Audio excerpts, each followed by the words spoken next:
ক্ষমতা ছেড়ে শেখ হাসিনা পালিয়ে যাওয়ার পর বাংলাদেশের হিন্দুরা দলে দলে ভারতে চলে যাচ্ছেন, তাদের উপর অত্যাচার চালানো হচ্ছে, এমন কিছুই গুজব ও ভুয়া তথ্য প্রকাশ করা হয় ভারতীয় মিডিয়ায়।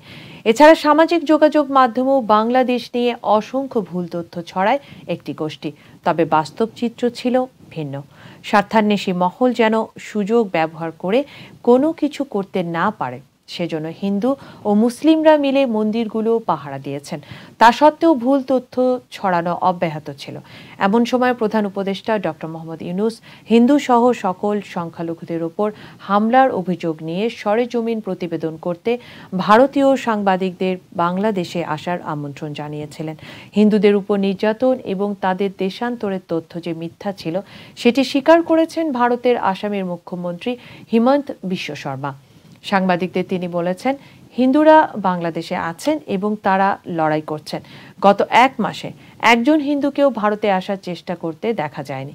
গত মাসে ৩৫ জন মুসলিমকে গ্রেফতার করা হয়েছিল, কিন্তু তারা আসামে নয়। তাদের লক্ষ্য ছিল বেঙ্গালুরু, তামিলনাড়ু, কোয়েম্বাটুরে গিয়ে টেক্সটাইল খাতে কাজ করা।